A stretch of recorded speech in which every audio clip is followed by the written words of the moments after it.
আমি মুসলিম ছাত্ৰসকলে ইতিপূৰ্বেও আমি কেইবাবাৰ আপত্তি জনাইছো যে অসামাজিক খেল হৈছে জুৱা খেল।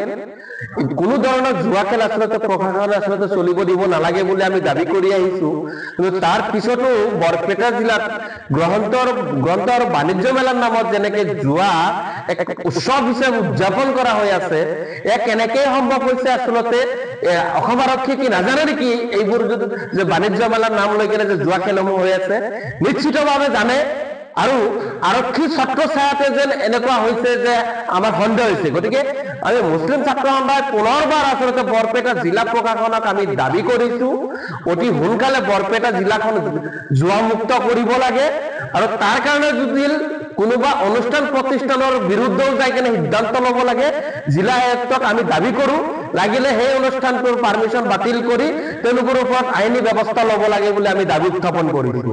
আনহাতে আপুনি কৈছে যে বৰপেটা জিলাৰ বিভিন্ন প্ৰান্তত আচলতে হাৰৰ নামত আচলতে কৃত্ৰিম হাৰৰ নামত আচলতে যিবিলাক কলা ব্যৱসায় চলি আছে, এই কলা ব্যৱসায়টো এই চিণ্ডিকেটটো কোনে চলাই আছে বুলি কৈ আছে। এই কথাটো আচলতে বিশেষকৈ বৰপেটা জিলাৰ পূব প্ৰান্তত, বিশেষকৈ আমাৰ চেঙাৰ কেইবাটাও প্ৰান্তত হৈ আছে।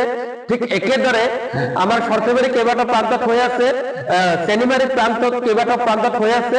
এইবিলাক আচলতে ৰাস্তাতে যিসমূহ গাড়ীসমূহ যায়, এই গাড়ীসমূহ কি আৰক্ষীৰ নজৰত নপৰে নেকি? এইবোৰ কি চেকিং কৰিব নোৱাৰে নেকি?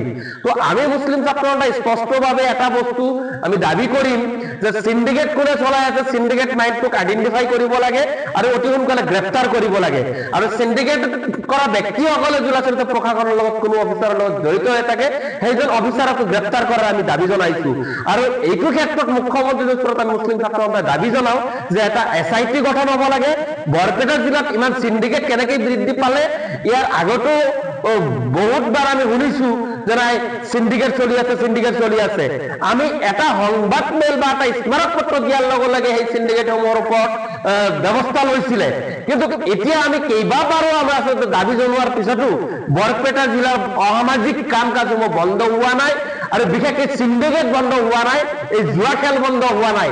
আচলতে এই জুৱা খেলসমূহ গতানুগতিকভাৱে কোনে চলাই আছে এইটোৰ ওপৰত তদন্ত হ'ব লাগে। জুৱাৰী কেইটাৰ মোবাইল নাম্বাৰ ট্ৰেচ কৰিব লাগে, তেওঁলোকৰ CDR চাব লাগে, আৰু তেওঁলোকে কাৰ কাৰ লগত জড়িত হৈ কেনে এইবিলাকক কোনে সহযোগ কৰিছে এইবিলাকৰ ওপৰত তদন্ত হ'ব লাগে বুলি মুছলিম ছাত্ৰ সন্থাই মুখ্যমন্ত্ৰীৰ ওচৰত আমি দাবী জনাইছো। চৰচাপুৰী বুলি কথা নাই, বৰপেটা জিলাতে অকল ইমান জুৱা খেল চলি আছে। চৰচাপুৰী যিহেতু বৰপেটা জিলাৰ অন্তৰ্গতই হয়, এই ইমান জুৱা খেল আগত নাছিলে। পুনৰবাৰ বৰপেটা জিলাত আকৌ এই জুৱা খেলসমূহ কেনেকে গঢ় লৈ উঠিব পালে আমাৰ সন্দেহ যে নাই ইয়াত প্ৰশাসনৰ সহযোগিতা লাগিব, অন্যথাই সম্ভৱ নহয়। গতিকে আমি দাবী কৰিছো বৰপেটা জিলা প্ৰশাসনে 24 ঘণ্টাৰ ভিতৰত বৰপেটাৰ যিখিনি ঠাইত জুৱা চলি আছে গোটেই জুৱাক গ্ৰেপ্তাৰ কৰিব লাগে। আৰু এই জুৱা খেলসমূহ চলাই নেতৃত্বত থকা ব্যক্তিসকলক আচলতে